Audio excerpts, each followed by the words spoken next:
Hello everyone. हम लोग हमारा फर्स्ट वीडियो में रियल एनालिसिस का यूनिट 1 का फाइनाइट एंड इनफाइनाइट सेट के बारे में पढ़े थे। अभी हम लोग क्या है ये फाइनाइट एंड इनफाइनाइट सेट का थ्योरम का और उसका प्रूफ के बारे में पढ़ेंगे। तो उसका पहला थ्योरम जो है वो है यूनिकनेस ऑफ कार्डिनलिटी। उसका स्टेटमेंट पढ़ते हैं पहले, मतलब उसका जो डेफिनेशन है, if S is a finite set then the number of element in S is unique। मतलब अगर हमारे पास एक सेट है S तो उसमें जितना भी एलिमेंट होगा वो उसका नंबर जो है वो नंबर क्या होगा, यूनिक होगा। ठीक है, उसका हम लोग अभी देखेंगे एक्सप्लेनेशन। एक्सप्लेनेशन बोलता है S इक्वल टू, अगर 1 2 3 4 करके हमारा पास 4 एलिमेंट है ABCD, तो उसका मतलब एक फिक्स्ड नंबर है कि S का जो कार्डिनलिटी है वो 4 है। ठीक है ना, जो ये फिक्स्ड नंबर होता है 4, ये 4 को हम लोग क्या बोलेंगे, यूनिक नंबर बोलेंगे। ठीक है, the theorem state that a finite set can not have two different cardinality number. इसका मतलब है, जो हमारा थ्योरम बोलता है कि हमारा जो फाइनाइट सेट है, जो S है वो एक फाइनाइट सेट है, तो S क्या हो सकता है, एक साथ दो डिफरेंट नंबर को कैरी नहीं कर सकता। मतलब S का कार्डिनलिटी एक दफा में 4 और 5 दोनों नहीं हो सकता, या 4 होगा या फिर 5 होगा। तो इस तरीके से हम लोग अभी जो है 4 का कार्डिनलिटी, ये मतलब S का कार्डिनलिटी है हमारा लिए 4। इस थ्योरम का अभी हम लोग देखेंगे proof. Let S be a finite set. Suppose S का कार्डिनलिटी है M। हमारा पास एक सेट है S, ठीक है, जिस सेट में कितना एलिमेंट है, M नंबर ऑफ एलिमेंट है, तो उसका मतलब क्या हो गया, S का कार्डिनलिटी हो गया M एंड S का कार्डिनलिटी N।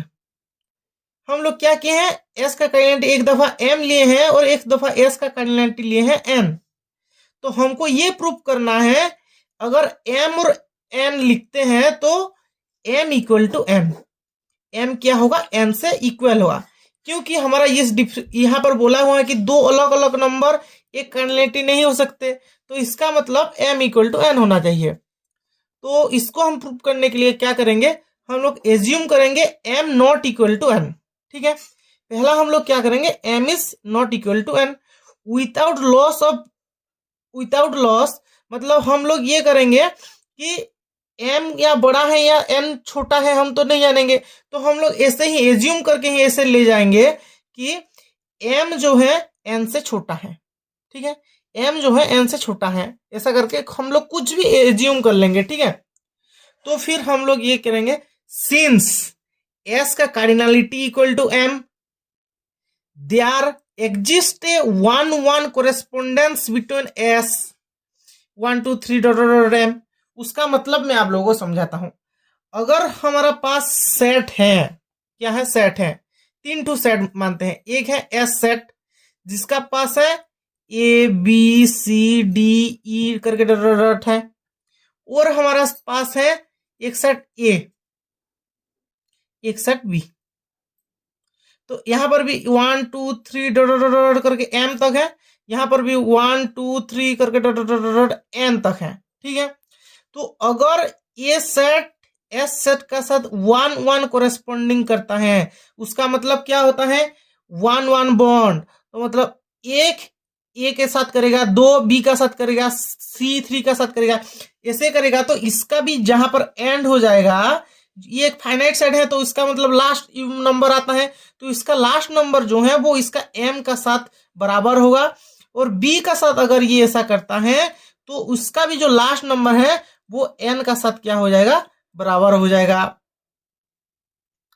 इसी तरीके से हम लोग देखें तो ये जो है S का कार्डिनलिटी M है, तो ये कोरेस्पोंडेंट टू S सेट 1-1 में होता है। तो जिस सेट में होगा वो सेट में क्या होगा, 1 2 3 करके M तक एलिमेंट होगा। सिमिलरली इसी तरह से ही S में जितना एलिमेंट है उतना एलिमेंट N पर भी है, तो ऐसा भी एक होगा जिसका मतलब लास्ट वाला एलिमेंट N है। ठीक है, मोस्ट भी 1-1 कोरेस्पोंडेंस। तो ये दोनों क्या है, S का साथ क्या करेंगे, कार्डिनलिटी सेम रखेंगे। तो इन दोनों का मतलब लास्ट वाला एम एन सेम होगा एस का लास्ट वाला पोर्शन का साथ। But this is impossible because M जो है वो एन से छोटा है, किंतु इटा कभी पॉसिबल ही नहीं पा रहे। दिस इज नॉट पॉसिबल, ये कभी पॉसिबल ही नहीं हो सकता क्योंकि m जो है वो n से छोटा है। हमने पहले से ही एज्यूम करके रखा है ना, m is not equal to m, m is smaller than n, तो मतलब ये कभी पॉसिबल ही नहीं हो सकता। हमने ऐसा है देयरफॉर आवर एज्यूमशन इज फॉल्स। अगर ये पॉसिबल नहीं हो सकता तो हम लोग जो एज्यूम कहते हैं वो फॉल्स है। उसका मतलब क्या है, m इक्वल टू n, तो m इक्वल टू m क्या हो गया, ऐसे ही प्रूफ हो गया। Therefore the cardinality of A finite set is unique, तो उसका मतलब एक कार्डिनलिटी ऑफ ए जो भी सेट होता है वो एक ही होता है, तो वो सेट क्या होगा, यूनिक होगा। वो सेट का जो नंबर होगा वो नंबर यूनिक होगा। और m इक्वल टू n हमने प्रूफ कर लिया है। ये हमारा हो गया पहला theorem. Thank you all guys. Please like and subscribe to our channel. Also don't forget to share and comment this video.